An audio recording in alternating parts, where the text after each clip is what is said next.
పితృదోషం, కాలసర్ప దోషం, శని దోషాలు తొలగిపోయేందుకు అమావాస్య నాడు చేయాల్సిన పనులు. చైత్ర అమావాస్య. చైత్ర అమావాస్య రోజున కొన్ని ప్రత్యేక పరిహారాలు చేయడం మర్చిపోవద్దు.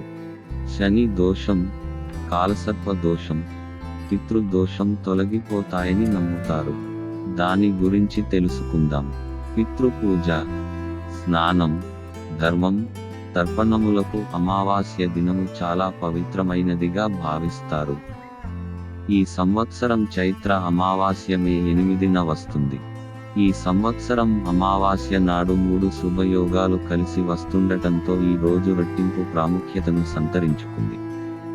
అమావాస్య నాడు కొన్ని ప్రత్యేక చర్యలు తీసుకోవడం ద్వారా పితృదోషం, కాలసర్పదోషం, శని దోషాలు తొలగిపోతాయి. ఈ అమావాస్య శుభయోగం, పరిహారాలు తెలుసుకోండి. చైత్ర అమావాస్య నాడు సర్వార్థ సిద్ధి యోగం, శోభన యోగం, సౌభాగ్య యోగం కలిసి వస్తాయి.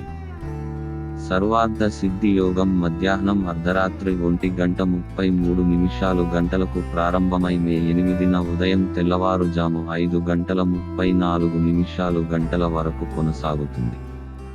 సౌభాగ్య యోగం మే 7న రాత్రి ఉదయం 9:01 గంటలకు ప్రారంభమై మే 8 సాయంత్రం తెల్లవారుజాము 5:41 గంటల వరకు కొనసాగుతుంది. అమావాస్య నాడు శని దోష మార్గాలు. శనికి నువ్వులు, నూనె, నీలం పువ్వులు సమర్పించి శని చాలీసా పఠించండి. ఇది శని నుంచి ఇతర అశుభ యోగాలను నయం చేస్తుందని నమ్ముతారు. పితృదోషం తొలగిపోవడానికి పరిహారాలు. అమావాస్య నాడు శ్రీమద్భగవద్గీతాన్ని వినండి లేదా ఇంట్లో గీతను చదవండి. అలాగే పేదలకు ఆహారాన్ని దానం చేయండి. దీనివల్ల పితృదోషం తొలగిపోయి జీవితంలో సుఖశాంతులు కలుగుతాయి. పితృదోషాలు తొలగిపోతాయి. పితృస్వరూపులు ముక్తి పొందుతారు. అమావాస్య రోజున ఉదయాన్నే రావి చెట్లకు నీరు పోసి సాయంత్రం దీపం వెలిగించడం వల్ల పూర్వీకుల ఆత్మలకు మోక్షం కలుగుతుంది.